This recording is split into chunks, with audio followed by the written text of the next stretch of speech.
Vamos a pasar a la palabra del Señor, continuando con la voluntad de Dios. La tercera parte que vamos a ver. Y con este terminamos el tema de la voluntad de Dios en Hebreos 10, 32 a 36, la misma cita bíblica que estábamos viendo. Lo vamos a volver a leer, pero otra vez dice a la memoria los días pasados en los cuales, después de haber sido iluminados, sostuvisteis gran combate de padecimientos. Por una parte, ciertamente con vituperio y tribulaciones fuisteis hecho espectáculo, y por otra llegasteis a ser compañeros de los que estaban en una situación semejante. Porque de los presos también os compadecisteis, y el despojo de vuestros bienes sufristeis con gozo, sabiendo que tenéis en vosotros una mejor y perdurable herencia en los cielos. No perdáis pues vuestra confianza, que tiene grande galardón, porque os es necesaria la paciencia, para que, habiendo hecho la voluntad de Dios, obtengáis la promesa. La semana pasada quedamos en Pedro, ¿se acuerdan? Estábamos viendo a Pedro. Esperemos un poquitito.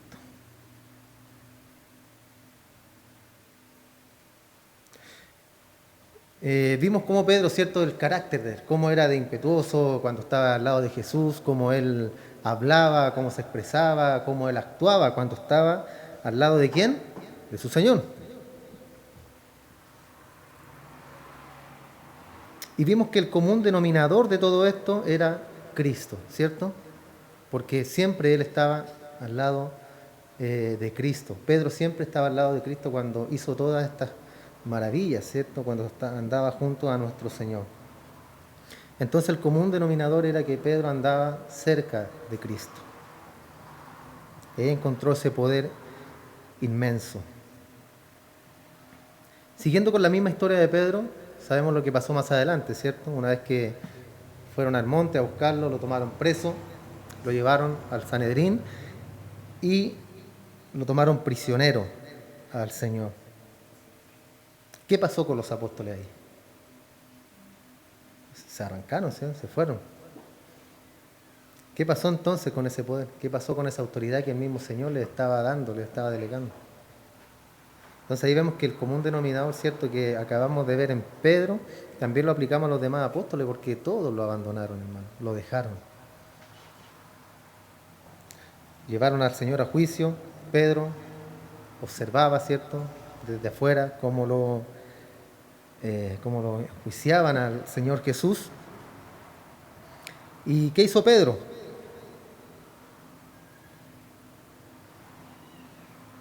Recuerdan que estaba ahí calentándose en el fuego y una mujer le pregunta y le dice: ¿tú eres de los que andaba con Jesús? ¿Y qué le dice Pedro? No, le dice. Sí, le dice ella: tú andabas con Cristo, con el Jesús, con el que están enjuiciando. Y Pedro le dice que no. Y la tercera vez ya Pedro lo niega, ¿y qué hace? Lo maldice. Imagínense, hermano. Él maldijo a nuestro Señor. Vemos a un Pedro totalmente diferente del primer Pedro que vimos, ¿cierto? De ese Pedro capaz, de ese Pedro que daba la vida por Jesús, de ese Pedro que iba a luchar con todo el ejército romano para salvar al Señor, para defenderlo. Y una vez que lo toman prisionero, ¿qué pasó, hermano? Se alejó, ¿cierto? Ya no estaba al lado de Jesús. Es una diferencia tremenda, hermano. No estaba cerca de Cristo. Y él lo negó. Negó a su Cristo, hermano. Y el problema era ese, que él no estuvo al lado de él. Después de esto vemos a Pedro en el día de Pentecostés. Jesús para este entonces ya estaba en los cielos, ¿cierto? Él ya había ascendido al cielo. Y ellos estaban en el Pentecostés esperando, ¿cierto?, la promesa del Señor Jesús. Y les dijo que iba a enviar el Consolador, al Espíritu Santo. ¿Para qué? Para que morara en ellos, para que los guiara a toda justicia y a toda verdad. Y es cierto, es cuando Dios nos llama, ¿cierto?, y pone la fe en nosotros y pone el Espíritu en nosotros, que es la garantía de que tú eres hijo de Dios. Como cuando uno pone una cuota, ¿cierto? Da una cuota por algo y ya es tuyo. Y una vez que terminas de pagarlo, ¿cierto? Ya te pertenece completamente a ti. El Espíritu Santo es eso, hermano, es una garantía, es una arras, dice la Escritura, las arras de vuestra herencia.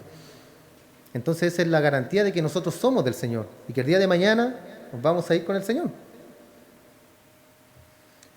Ellos estaban esperando en Pentecostés, ¿cierto?, que llegara la promesa del Señor Jesús.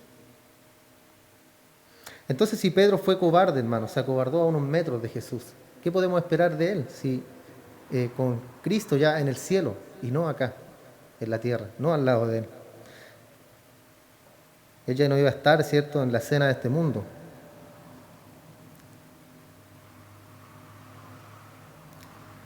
Y algo interesante, hermano, es que en el capítulo 2 del mismo Hecho, en el versículo 14, vemos a Pedro predicando el Evangelio. ¿Se fijan?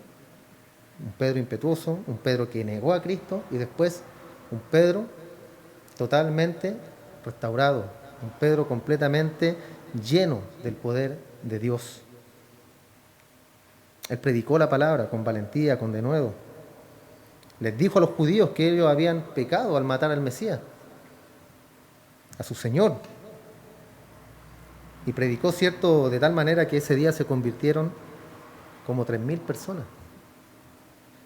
Imagínense, el poder, cierto, de la predicación, el poder del mensaje del Evangelio de Jesús. Si bien sabemos, cierto, que esos fueron eventos milagrosos, por decirlo de alguna forma, porque cuando uno predica, cierto, cuando salíamos a predicar a las calles, no se convertía nadie, hermano, ni uno. Pero la semilla estaba tirada, ¿cierto? Estaba tirada la semilla de la palabra. Acá Pedro predicó y 3.000 de una al tiro. Tenía para hacerse unas 10 o 20 iglesias más o menos. Pero son hechos maravillosos, milagrosos, hermanos, que todo esto ayudó a formar la iglesia, la primera iglesia. ¿Ya? Después vemos a Pedro en el templo y ahí estaba un hombre cojo y él le dice: no tengo plata ni oro, pero lo que tengo te doy. ¿Recuerdan? En el nombre de Jesús, levántate y anda. Estamos viendo un Pedro nuevo, ¿cierto? Completamente nuevo en el Espíritu, con un poder para hacer milagros, un poder milagroso, levantar a un cojo, predicar, que se convirtiera mucha gente. Pedro sanó a muchas personas también, hermano. Siguió los milagros de Jesús. Después lo arrestaron a Pedro. ¿Recuerdan? Lo llevaron frente al Sanedrín, le dijeron que dejara de predicar. ¿Qué les dijo Pedro?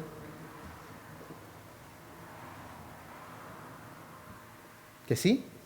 ¿Que no? Él les dijo: ustedes juzguen si debemos obedecer a Dios o a los hombres. ¿A quién obedeceremos? ¿A Dios o a los hombres? A Dios, ¿cierto?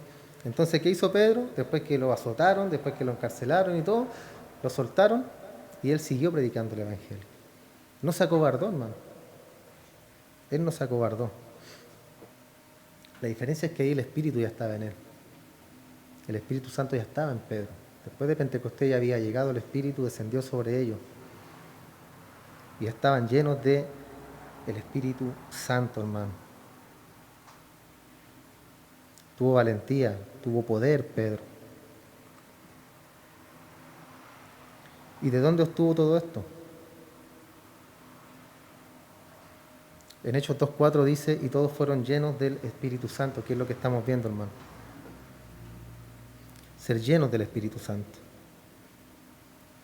Vimos la semana pasada que cuando uno llega a Cristo, el Espíritu llega a nuestra vida, ¿cierto? Pero ¿cuál es nuestra tarea? Es llenarnos del Espíritu. Llenarnos del Espíritu Santo. ¿Cómo? Por medio de la palabra. Es la única forma, hermano. No hay un método milagroso para esto. Sino que tú tienes que estudiar, tú tienes que involucrarte con Cristo. ¿Recuerdan también que vimos eso? Que había que involucrarse en Cristo para que Él te conozca, para que seas parte de la familia. Debes involucrarte con el Señor. Ser lleno del Espíritu Santo hizo que Pedro actuara de la misma manera que actuó cuando Jesucristo estuvo a su lado. Era exactamente lo mismo. ¿Por qué? Porque el Espíritu Santo de Dios estaba en él ya. Antes no estaba, ¿cierto?, el Espíritu. En el Antiguo Testamento recuerden que tampoco el Espíritu moraba en las personas, en el interior, sino que descendía el Espíritu, poseía a la persona, o en este caso a los grandes, a los profetas, al salmista cuando escribieron los salmos, los llenaba y después el Espíritu se iba. Pero en el Nuevo Testamento es distinto, ya el Espíritu desciende y nos llena a nosotros y se mantiene en los cristianos hasta el día que mueran y los guía a toda verdad, a toda justicia. Ya hay algo dentro de nuestro, ¿cierto?, que nos dice, oye, esto está mal, esto no lo puedes hacer, tú debes cambiar, tú no puedes hacer esto, y hay algo que te impide hacer lo mismo que hacía antes. Ese es el Espíritu Santo, hermano. Porque antes, ¿cierto?, la conciencia nos decía, eso está mal, pero lo hacíamos igual. De todas formas lo hacíamos. No había nada que nos retuviera. Y ese es el Espíritu que hoy mora en nosotros, que nos ayuda y que nos guía. Entonces, ser lleno del Espíritu es lo que Pedro, ¿cierto?, provocó que él actuara de esa forma. Entonces la conclusión es que la vida llena del Espíritu es vivir en la conciencia de la presencia y el poder de Cristo. ¿Ya? La conciencia de la presencia y del poder de Cristo. O sea, consciente siempre de que el Señor está a nuestro lado, hermano. Como decía recién el devocional, ¿cierto? No debemos ser cristianos débiles, sino cristianos fuertes.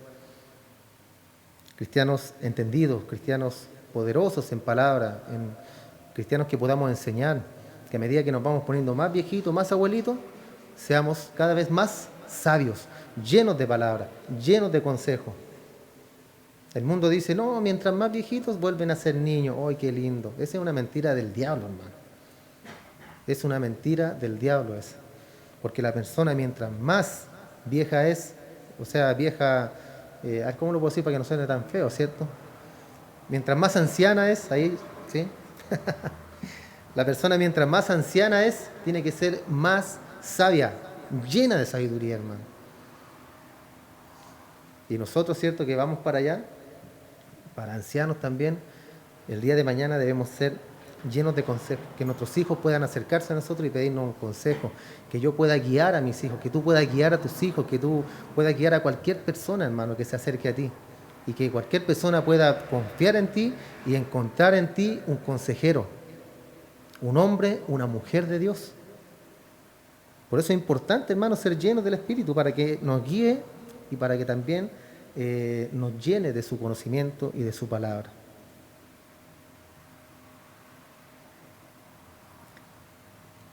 Colosenses 3:16 dice, la palabra de Cristo more en abundancia en vosotros. Así se obtiene esto, hermano. Así se obtiene ser llenos del Espíritu Santo de Dios. La palabra de Cristo more en abundancia en vosotros. ¿Y eso quién tiene que hacerlo? Usted tiene que hacerlo, hermano. Usted tiene que llenarse de la palabra del Señor. Todos los días, a diario, predicaciones, palabras, Biblia, todo. Aunque diga, no, ya me he leído la Biblia 1000 veces, o me la he estudiado, este pasaje me lo estudié 20 veces. Siempre, hermano, siempre. Dios le va a dar una revelación en su palabra. Haya leído 1, 2, 3, 4, 5 veces el versículo, no importa. Siempre Dios va a tener un consejo para usted.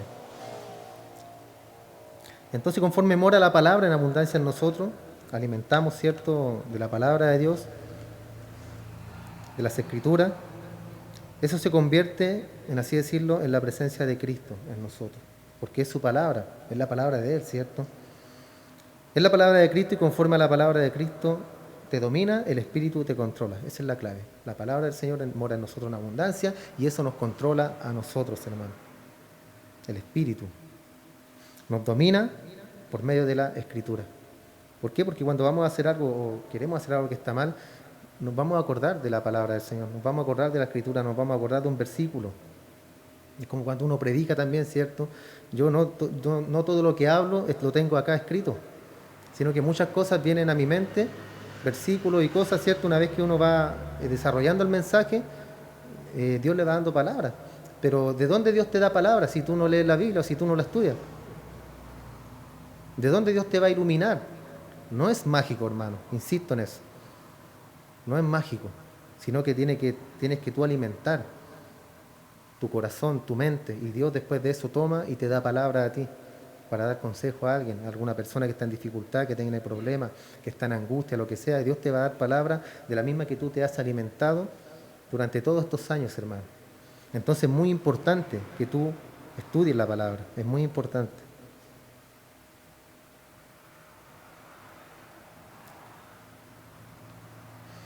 Entonces, como dije recién, aquí no hay nada milagroso, nada místico, hermano. No te quedas ahí esperando, ¿cierto? De alguna manera que tengas alguna experiencia sobrenatural. Como que Dios te hable, ¿cierto? De manera audible. Eso pasó antes, pero ahora no ocurre, hermano.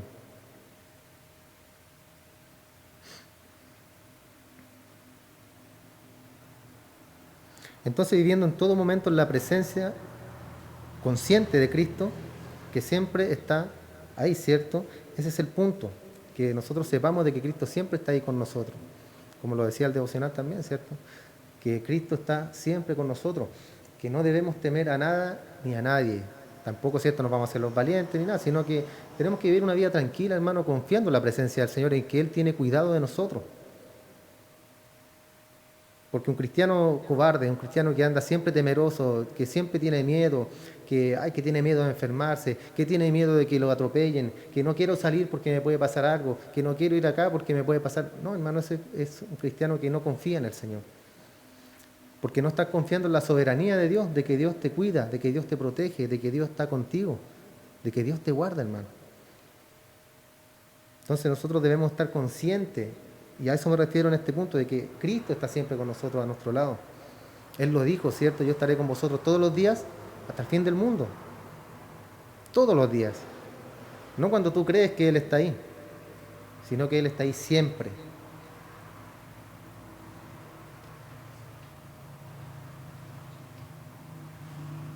Entonces debemos estar saturados, hermanos, de la Escritura, de la palabra de Dios, para que ella more en nosotros.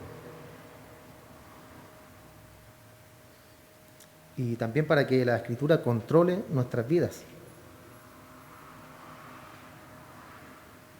El tercer principio que vamos a ver está en el capítulo 4, verso 3, porque esta es la voluntad de Dios, vuestra santificación.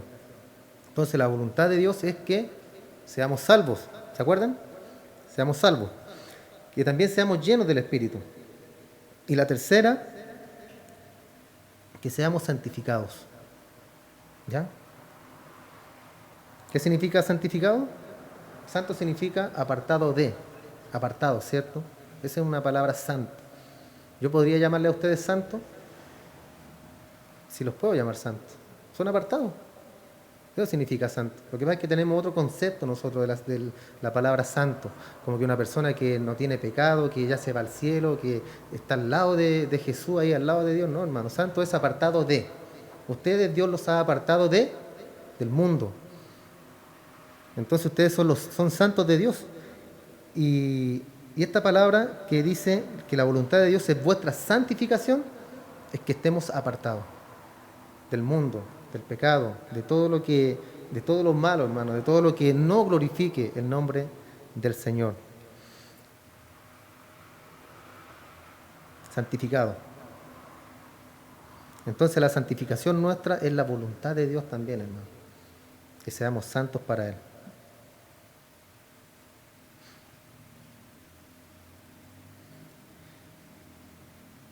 Y a continuación, Él da 4 principios de lo que quiere decir, de la escritura que estamos viendo. El número 1, en el versículo 3, dice que os tengáis de fornicación. Es un principio para ser santo. ¿Cuál es?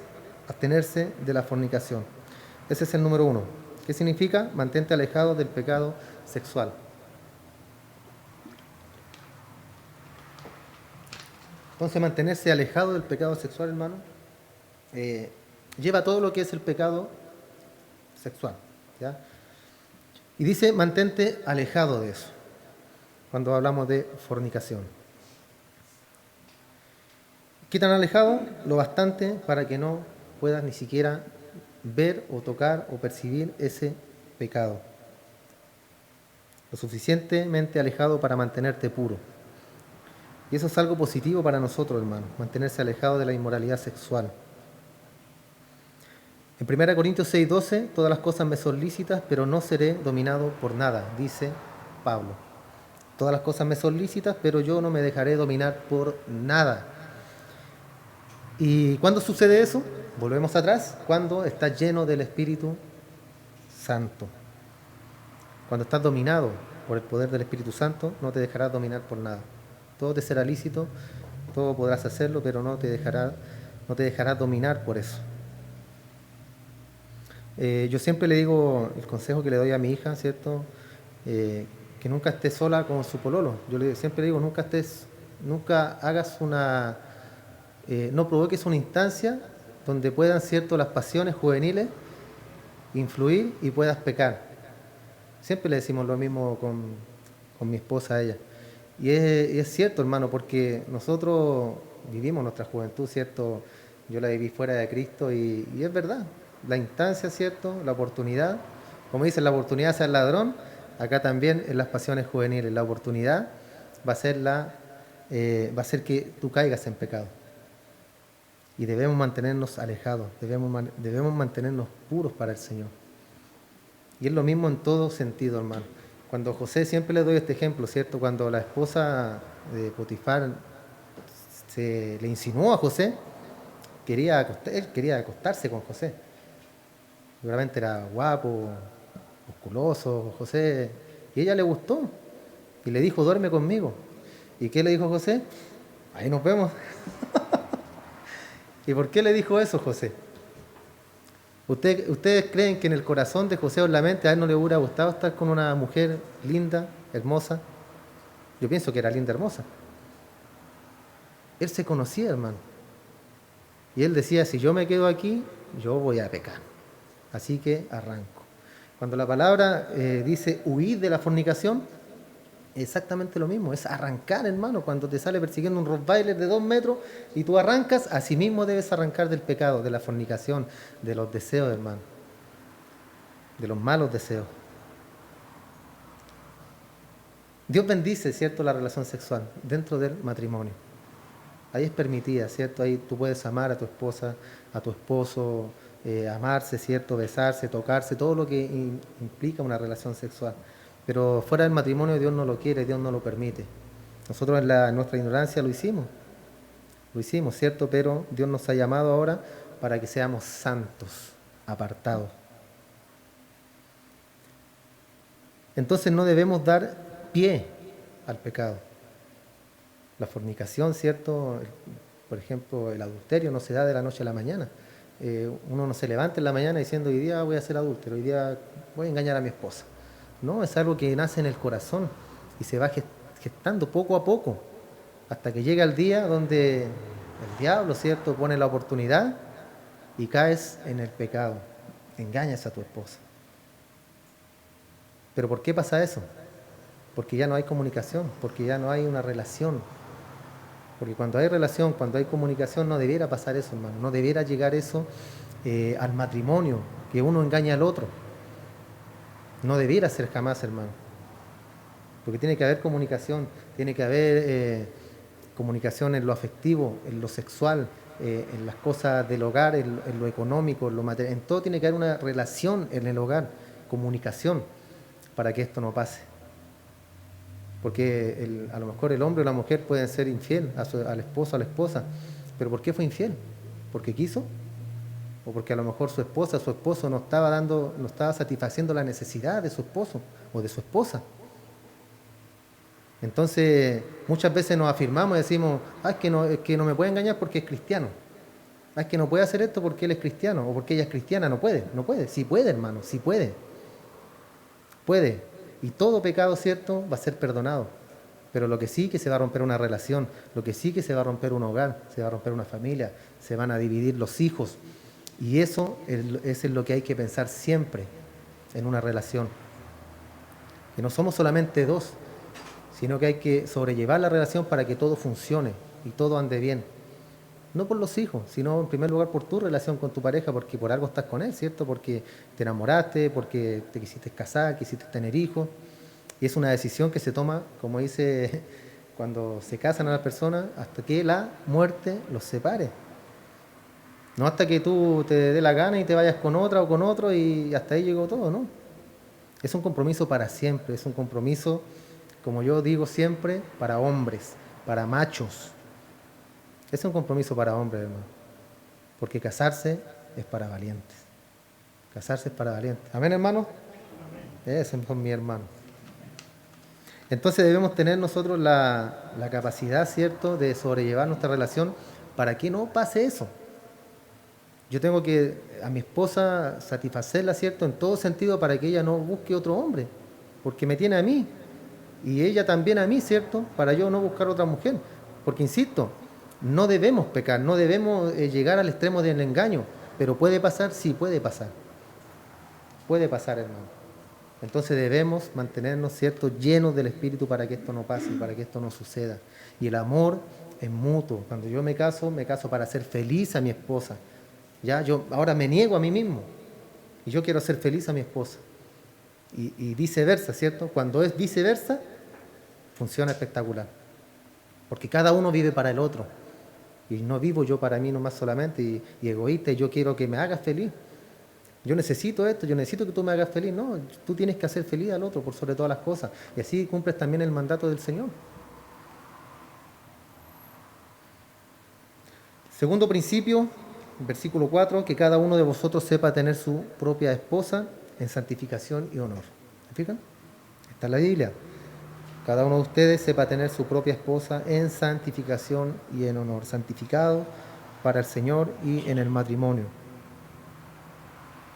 Entonces debes saber cómo poseer, cómo controlar tu cuerpo, con el propósito de mantenerte puro, santo, en honor.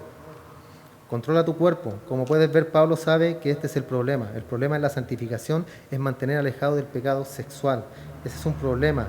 Y dos, mantener el cuerpo bajo control. Es complicado, hermano. Es complicado, ¿cierto? Porque el pecado se enseñorea de uno. El pecado está ahí siempre. David decía, ¿cierto? Señor, perdóname, el pecado está siempre delante de mí y yo necesito que tú me perdones.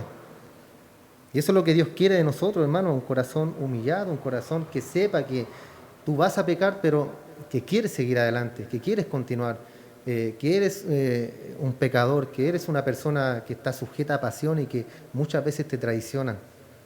Pero Dios quiere un corazón puro, un corazón arrepentido, un corazón que sepa, ¿cierto?, que sepa mantener también la relación con el Señor. No estoy diciendo que vas a pecar siempre, pero vas a pecar, hermano, vas a caer en pecado. Es imposible decir, o que yo te pueda decir, no, hermano, tú no puedes pecar, tú ya eres cristiano y no puedes pecar. Eso es imposible, sería una mentira, porque la Biblia dice que somos pecadores y llegaremos al cielo siendo pecadores. Una vez que estemos en el cielo, ahí se acabó el pecado, recién. ¿Por qué? Porque en el cielo no mora carne ni sangre. Cuando sean arrebatados, ¿cierto? O seamos arrebatados a los cielos, la Escritura dice que seremos transformados en el aire, a cuerpo glorificado. Y esos cuerpos glorificados son los que entrarán al cielo. ¿Por qué? Porque el pecado está ¿dónde? En la carne. Aquí, en este cuerpo mortal, ahí está el pecado.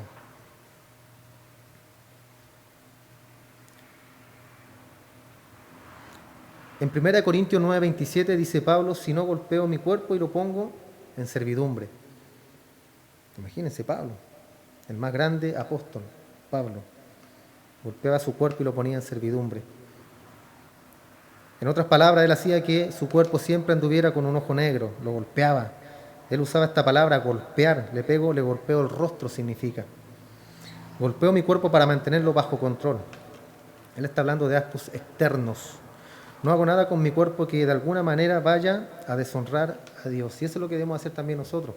Cuando vamos a cometer algún pecado, cuando el pecado esté ahí a la puerta, decir, eso va a deshonrar a Dios. Y si alguien me ve haciendo esto, voy a deshonrar a Dios. Aparte de yo quedar como un ridículo, porque van a decir, mira, es cristiano.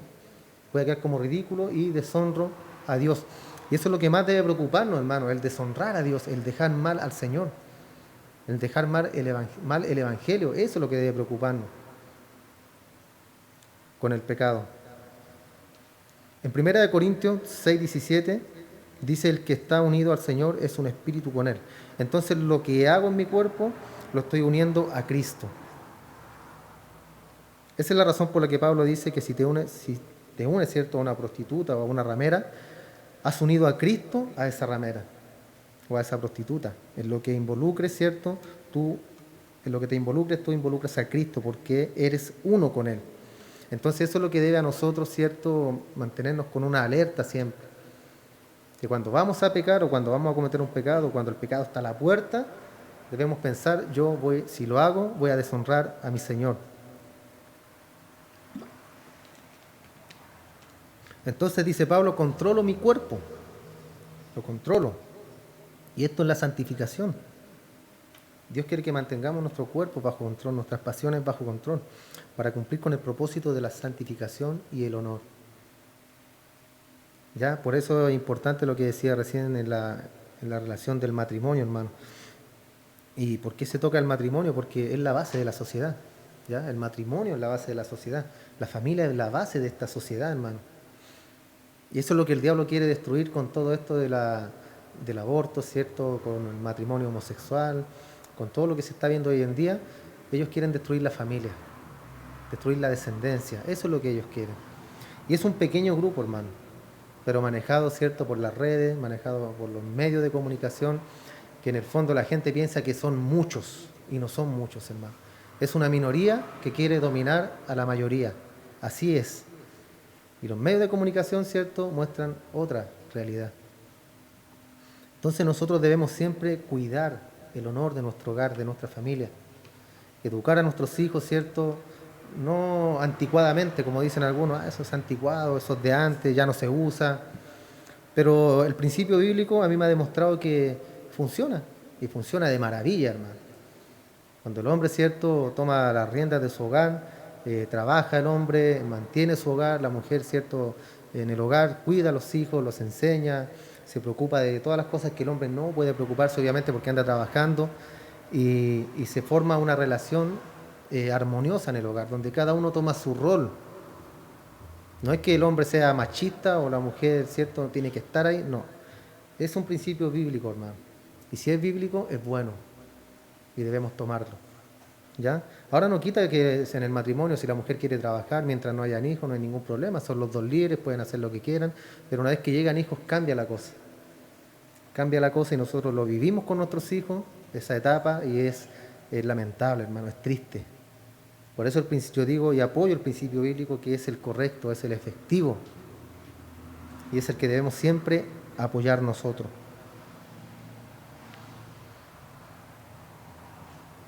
En tercer lugar, el versículo 5 dice, somete tus pasiones.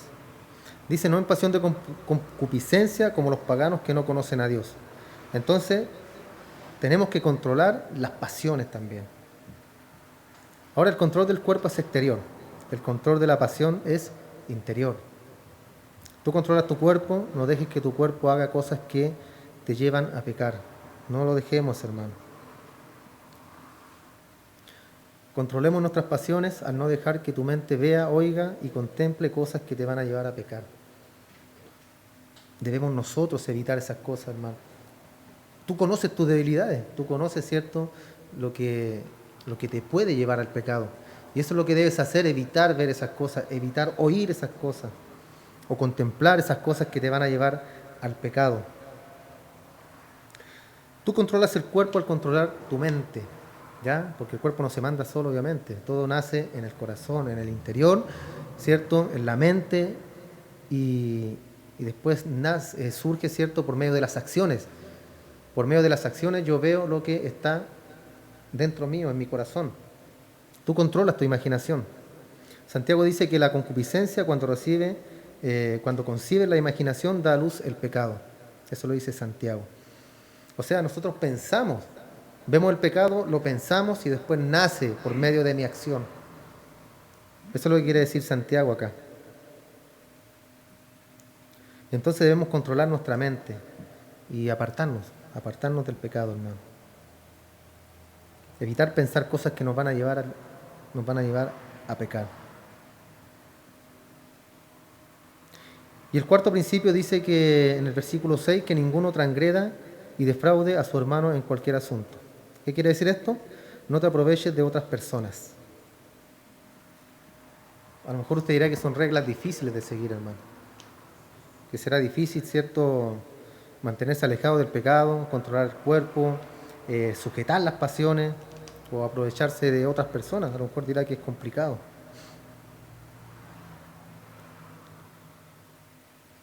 Y lo que el mundo está diciendo, hermano, el día de hoy es lo contrario, ¿cierto? Es que disfrutes el pecado. El mundo dice eso, disfruta el pecado. ¿Qué hay de malo en eso? No hay nada de malo. Disfruta el pecado sexual, disfruta tu juventud, disfrútala. Deja que tu cuerpo te guíe donde quiera que quiera ir. Deja que tus pasiones estén fuera de control. Agarra a quien te cerca, ¿cierto? Disfrútalo, tómalo, úsalo y deséchalo. Eso es lo que dice el mundo y es lo opuesto a lo que nosotros, ¿cierto?, a lo que Dios, a los principios bíblicos que Dios nos está dando en esta mañana. Y a lo mejor tú podrás decir que no te gustan estas reglas o que no estás de acuerdo, ¿ya? Y nos responde acá Pablo, al terminar estos versículos, dice: el que rechaza esto no está rechazando al hombre, sino a Dios, quien nos ha dado su Espíritu Santo. ¿Se fijan? Si rechazamos estos principios y decimos que no estamos de acuerdo, que no nos parecen los adecuados, está rechazando a Dios, su palabra. ¿Ya? No al hombre, no a mí que yo te estoy hablando en el día de hoy. No estamos rechazando a Pablo, que escribió estas palabras, ¿cierto?, inspirados obviamente por el Espíritu Santo, sino que estamos rechazando a Dios. Entonces, si rechazas esto, no estás rechazando algún sistema inventado por hombres, hermano. Estás rechazando al Dios, a quien te dio su Espíritu. Y ese Espíritu, ¿cierto?, como la fuente de poder para darte fortaleza, para evitar estos mismos pecados, hermano. Por eso Pablo insiste en que seamos llenos del Espíritu. Dios no nos ha llamado a impureza, sino a santificación. En el verso 7 dice.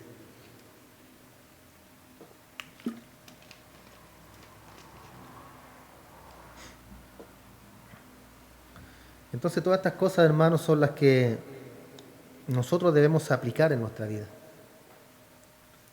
Usted dirá, es complicado, ¿cierto? Es difícil, me cuesta, tengo problemas yo en ciertos aspectos, asuntos de mi vida yo tengo problemas. Pero hermano, sigue adelante. Dios, el que comenzó la obra en nosotros la va a terminar, hermano. Y eso es lo que nosotros debemos tener confianza, debemos tener fe cuando caminamos nuestra vida cristiana.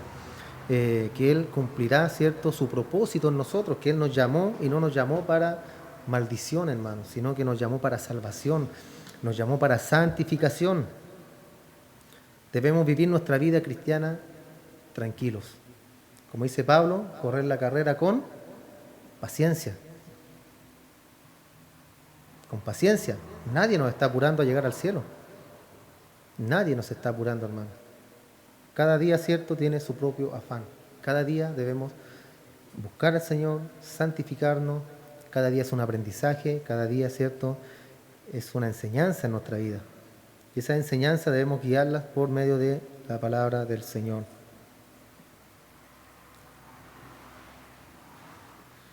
Entonces, hermano, como pueden ver, esta es la voluntad de Dios.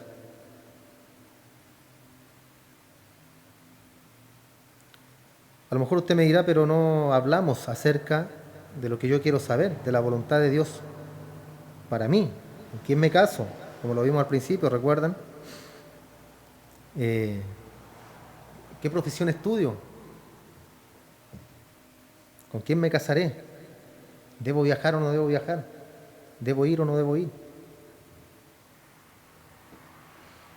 En el versículo que vamos a ver ahora, Salmo 37:4, dice: deleítate a sí mismo en Jehová y Él te dará los deseos de tu corazón. ¿Escuchó bien? Deleítate a sí mismo en Jehová y Él te dará los deseos de tu corazón. Encomienda a Jehová tu camino, confía en Él. Él lo hará, hermano. Confía en el Señor. Deleítate en Jehová y Él te dará los deseos de tu corazón. Entonces, si soy salvo, si estoy controlado por el Espíritu, si estoy santificado, ¿me estoy deleitando en el Señor? Si yo soy salvo, si estoy controlado por el Espíritu Santo, si estoy santificado, apartado del pecado, apartándome cada día, ¿me estaré deleitando en el Señor? Claro que sí, ¿cierto? Porque estás cumpliendo lo que Dios quiere. Y si estoy deleitándome en el Señor, Él me dará los deseos de mi corazón. ¿Se fijan? Es una cadena, como una cascada. Esto no significa que Él me dará lo que yo quiero simplemente, ¿ya? Así que no se ilusionen tanto. Significa que Él me hará querer lo que Él quiere para mí. Porque cuando yo estoy lleno del Espíritu de Dios, vivo para el Señor. Y yo quiero lo que el Señor quiere. Entonces, si yo quiero lo que el Señor quiere, Él me dará los deseos de mi corazón. ¿Se fijan? No es que tú desees algo y Él te lo va a dar. O algo material, o algo espiritual, no sé. Dios en su soberanía actúa, ¿cierto? Pero el versículo en sí no significa esto, sino que Él nos dará lo que alena nuestro corazón, cuando nuestro corazón está lleno del Espíritu Santo. Él me dará los deseos de mi corazón, Él me dará sus deseos. Entonces, si soy salvo, si estoy lleno del Espíritu, estoy santificado, sabes cuál es la voluntad de Dios. Tú sabes lo que Él quiere para ti. ¿Por qué? Porque vas a estar controlado por la palabra de Dios, vas a estar controlado por Él.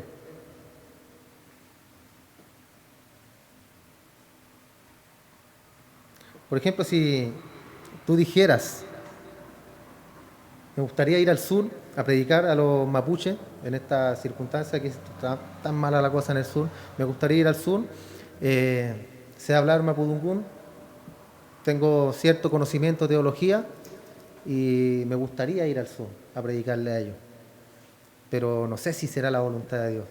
¿Has escuchado alguna vez eso? O de alguna persona que quiere hacer otra cosa y dice, quiero hacer esto acá, aquí y allá, pero no sé si será la voluntad del Señor. Entonces aquí surgen las preguntas, ¿cierto?, que acabamos de ver. Y debes preguntarte, ¿soy salvo? Soy salvo. ¿Estás lleno del Espíritu del Señor? Sí, estoy lleno del Espíritu del Señor. ¿Te estás santificando día a día? Sí, me estoy santificando. ¿Cómo está tu matrimonio? ¿Está bien? Esposa, ¿cómo se porta el hombre? ¿Se porta bien? Sí, es un hombre de Dios.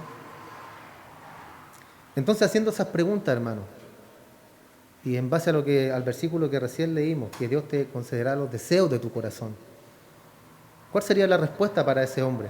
Si él dijera, quiero ir al sur a predicar y no sé cuál es la voluntad del Señor. ¿Cuál es el deseo del corazón del hombre? Que quiere ir, ¿cierto? Tiene ese deseo de ir allá y de predicar. Entonces, ¿qué es lo que debe hacer él?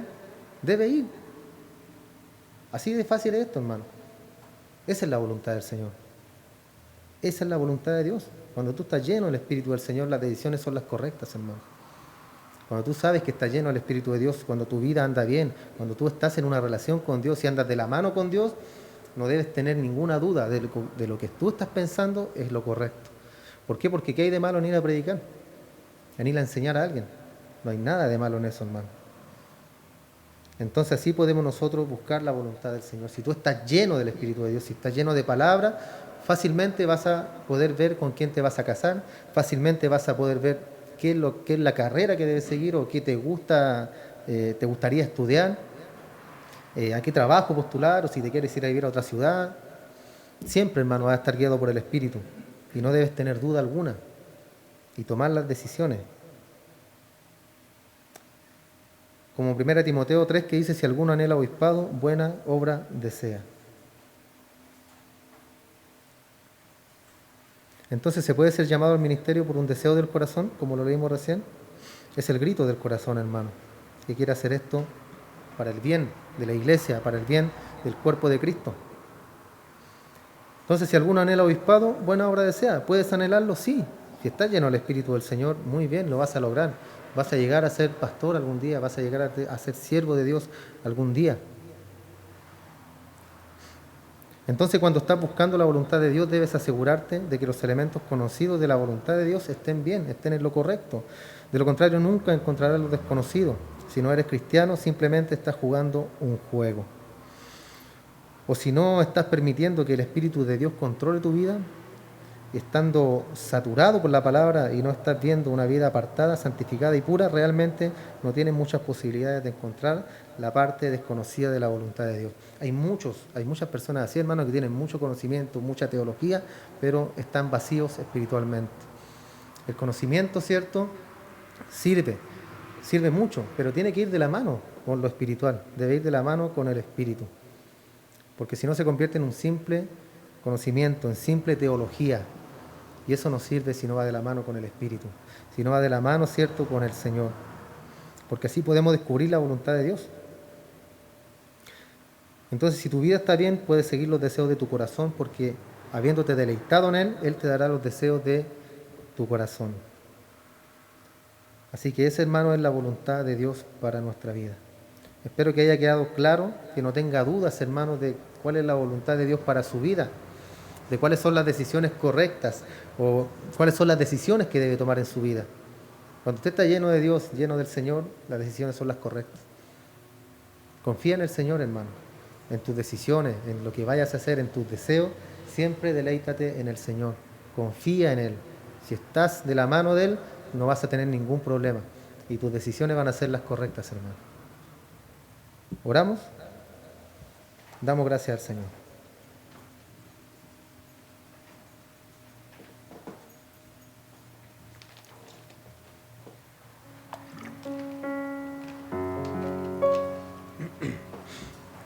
Padre, te damos muchas gracias, Dios.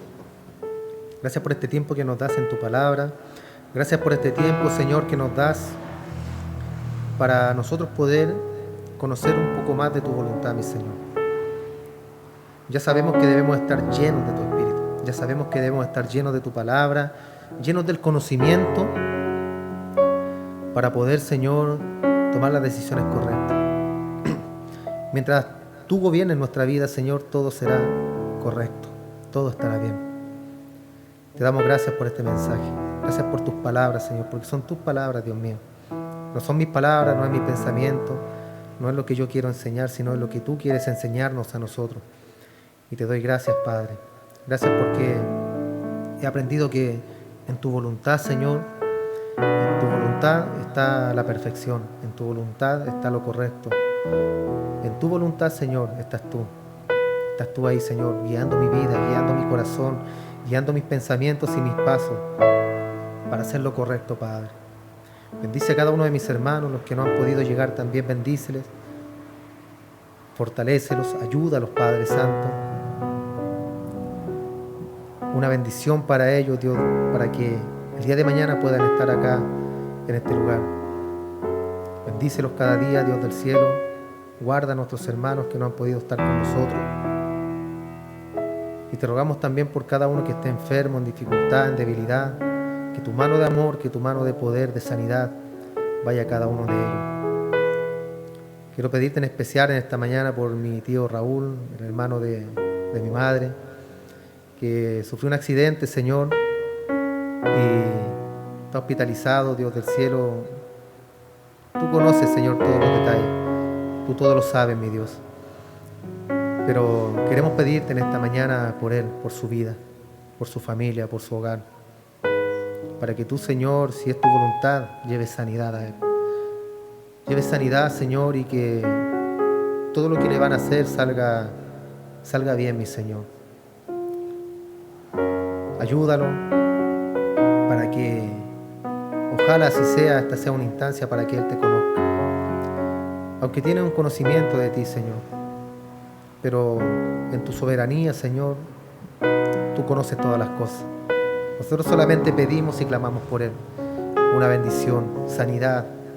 Bendice a su familia, bendice su hogar, que puedan conocerte, Señor, que puedan conocer tu belleza, tu amor, que puedan conocer tu voluntad, mi Señor. Ayúdalos. Bendice a ese hombre, bendice a ese varón, Señor. Es la cabeza de ese hogar, es el sostén de ese hogar, mi Señor amado. Bendícelo. Y así derrama bendición para cada uno de los miembros de su hogar, de su familia.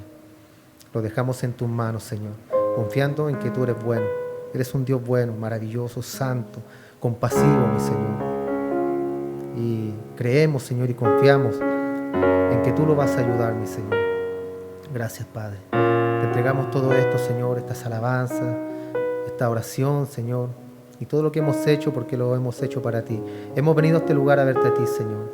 No hemos venido a ver hombre, a mujer, sino que a deleitarnos en ti, en la alabanza y en tu palabra, porque tú habitas, Señor, en la alabanza de tu pueblo. Te damos gloria, te damos honra, Señor, y te damos toda la alabanza a ti, Padre. En el nombre de tu Hijo amado Jesús, nuestro Señor. Amén y amén. Gracias, Señor. Dios les bendiga, hermano.